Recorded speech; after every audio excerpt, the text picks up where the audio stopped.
اور ایسی باتیں کرنے سے آپ اسٹیبلشمنٹ کو متنازع بنا رہے ہیں.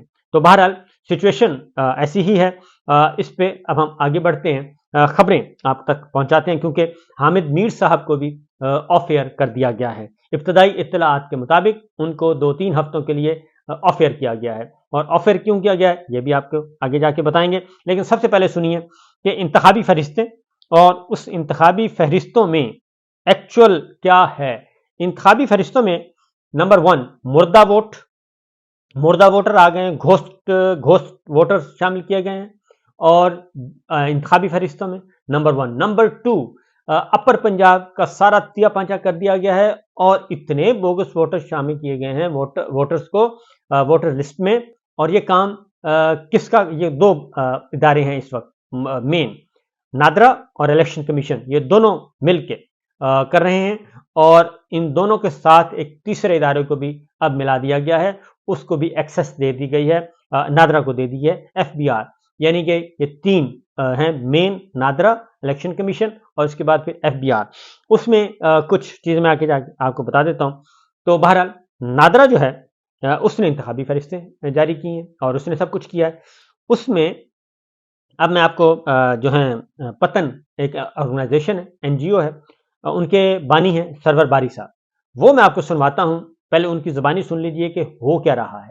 1.5 کروڑ ووٹر, 1,60,00,000 ووٹر جو ہے وہ حقیقی ووٹر غائب کر دیا. حلقے توڑ دیے گئے, قومی اسمبلی صوبائی اسمبلیوں کی جو حلقہ بندیاں ہوئی ہیں یہ توڑ دی گئی ہیں, اور اس میں اس طریقے سے ان کو حلقوں کو بنایا گیا ہے کہ زیادہ سے زیادہ فائدہ مسلم لیگ نواز کو پہنچے, مولانا کو پہنچے, اور پاکستان تحریک انصاف کو زیادہ سے زیادہ نقصان ہو. یہ ان کا خیال ہے. اور اس میں ایک مثال دوں گا, علی محمد خان ہے پاکستان تحریک انصاف, ان کا اپنا آبائی گاؤں جو ہے ان کے اپنے حلقے سے نکال دیا گیا. آبائی گاؤں یعنی جہاں جہاں پاکستان تحریک انصاف کے تگڑے پاکٹس ہیں, پاور ووٹرز بیٹھے ہیں, تگڑی پاکٹس ہیں, جو ان کو بکھیرنے کی کوشش کی گئی ہے. آپ کو سناتا ہوں, باری صاحب کو سنیے, اس کے بعد پھر آگے بڑھاتے ہیں بات.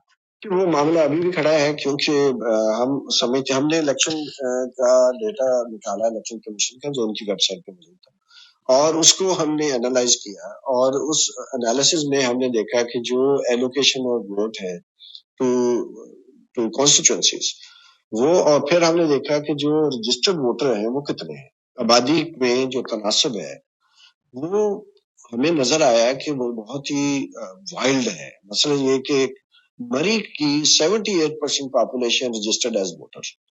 دس از ناٹ پاسبل. یہ ممکن ہی نہیں ہے دنیا میں, انلیس کہ آپ نے سب کو نکال دیا اور صرف جو 18 اور پلس والے ان کو رہنے دیں, پھر تو ممکن ہے. لیکن دنیا میں کوئی ایسا ملک نہیں ہے جہاں آپ کہیں جی 78% پاپولیشن جو ہے وہ ووٹر ہے. ہو نہیں سکتا, کیونکہ ہمارے ہاں یوتھ بلج ہے, ہمارے ہاں جو شرح پیدائش 2.7% ہے, تو اس کا مطلب ہے 18 سال سے نیچے والی عمر کے بچے بے تحاشا. تو کیا مری کوئی پاکستان کا حصہ نہیں ہے؟ جیلوں میں چلے جائیں, جیلوں میں 75% population is registered as voter.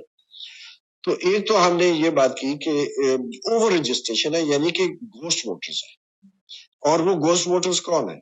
ہو سکتا ہے ڈیڈ ووٹرز ہوں, ان کو ایلیمینیٹ نہیں کیا گیا, لیکن صرف پنڈی, جیلم, مری, صرف اپر پنجاب ہے, کہیں اور یہ نہیں. اچھا, پھر آپ بلوچستان چلے جائیں تو وہاں پر 10%, 15% پاپولیشن رجسٹرڈ ایز ووٹر. تو اس کا مطلب کیا ہے؟ تقریباً آپ سمجھے کہ 16 million eligible voters are missing from the electoral roll. تو اب ہم صرف یہ کہہ رہے ہیں کہ جو گوسٹ ووٹرز ہیں اگر وہ موجود ہیں تو some party is going to get benefit out. یہ آپ نے باری صاحب کو سن لیا, وہ 3-4 باتیں بتا گئے. ایک تو اپر پنجاب, دوسرا بلوچستان, تیسرا اس میں یعنی کہ حلقہ بندیاں اور اوور رجسٹریشن یعنی کہ گھوسٹ ووٹرز ڈال دیے گئے ہیں, اور 70%, 75% تک لے گئے. اور مری وہی حلقہ ہے جہاں پہ نواز شریف صاحب الیکشن لڑنا چاہ رہے ہیں اور ان کو وہاں سے قومی اسمبلی میں پہنچانا مقصود ہے. وہی حلقہ ہے جہاں پہ صداقت عباسی صاحب کو, آپ کو معلوم ہے, ان کو اٹھایا گیا اور اس کے بعد ان کو سیاست سے آؤٹ کر دیا گیا. یہ وہی حلقہ ہے شاہد خاقان عباسی صاحب کا والا. شاہد خاقان عباسی صاحب بھی کوٹ کر چکے ہیں. یہ ہے سچویشن.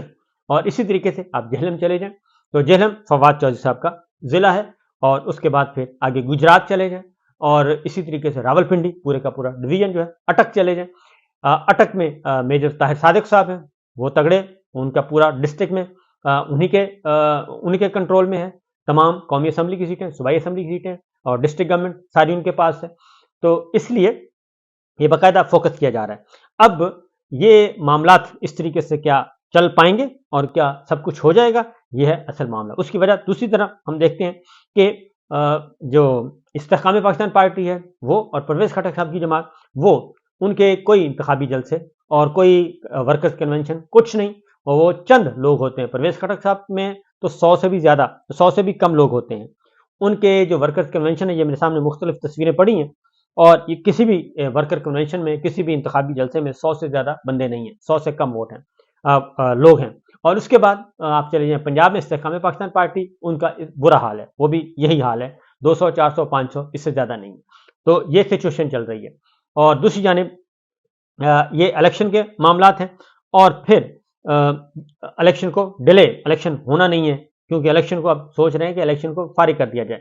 اب یہ ساری آوازیں اٹھانی ہیں، اور حامد میر صاحب وہ کوشش کر رہے تھے کہ یہ سب کچھ کرنے کی اور معاملات کو آگے بڑھانے کی، اور اپنے تئیں جتنی بھی کوشش ہو سکتی ہے ہر بچ بچا کے، لیکن اس میں بھی ان کو بھی اب آف ایئر کر دیا گیا ہے، اور ان کو بھی آف ایئر کر دیا گیا ہے. اطلاعات یہی ہیں، اور اس کی وجہ یہ ہے کہ انہوں نے بھی الیکشن کو ڈیلے کروانے میں، اور الیکشن میں پری پول ریگنگ، اور الیکشن ڈے کو جو ریگنگ ہونی تھی، دھاندلی ہونی تھی، اس پہ انہوں نے باقاعدہ طور پہ ایک پورے کا پورا پلان جو ہے وہ آؤٹ کر دیا تھا. اور انہوں نے کہا تھا کہ یہ سب کچھ ہو سکتا ہے، اور یہ سب کچھ اس کا امکان نہیں، بلکہ یہ ساری پلاننگ اس طرح کی ہوئی ہے. تو یہ ساری چیزیں جو ہیں ہمارے سامنے آ چکی ہیں. اسی طریقے سے باقی جو پاکستان پیپلز پارٹی بھی یہی کہہ رہی ہے، اور دیگر جو ہیں ان کے ساتھ جوڑنے کی، مسلم لیگ نواز کے ساتھ جوڑنے کی کوشش کی گئی. اصل پرابلم کیا ہے؟ اصل پرابلم یہ ہوا ہے کہ جو اب تک کے نتائج آ چکے ہیں، نتائج یعنی کہ اسسمنٹ اور پلس اور ایک ایک حلقے کی، اس میں میاں صاحب جو ہیں وہ دور دور تک نظر نہیں آ رہے. اس لیے میاں صاحب چاہتے ہیں کہ یا تو مجھے مکمل طور پہ سپورٹ کی جائے اور اس وقت تک الیکشن نہ کروائے جائیں، یا تو ان چیزوں کو مینیج کریں آپ، اگر نہیں ہوتی تو پھر الیکشن اس وقت تک ڈیلے کر دیا جائیں جب تک کہ یہ سارا ایلیمنٹ جو ہے وہ برابر نہیں ہو جاتا، یعنی فارغ نہیں ہو جاتا. تو اس لیے جناب آنکھیں کھلی رکھیے، اور خاص طور پہ میں پھر کہوں گا نوجوان ووٹر سے یہ سب خوف زدہ ہیں، نوجوانوں سے یہ خوف زدہ ہیں، کیونکہ نوجوان کسی کے کنٹرول میں نہیں ہے، کسی کے قابو میں نہیں ہے. اس نے پولنگ اسٹیشن تک خود پہنچنا ہے، کیونکہ بزرگوں کو تو لے جانا پڑتا ہے، خواتین کو لے جانا پڑتا ہے، لیکن اب آج اس وقت کی سچویشن یہ ہے، وہ کہتے ہیں کہ ایک دفعہ الیکشن کا طبل بجنے دیں، اس کے بعد جو ہوگا وہ پھر کسی کے سنبھالنے میں نہیں آئے گا. اور باقی کچھ خبریں اور بھی ہیں، امپورٹنٹ ہیں، لیکن وہ اگلے ولاگ میں، کیونکہ فی الوقت اسی پہ گزارا کریں. اجازت دیجیے، اللہ حافظ.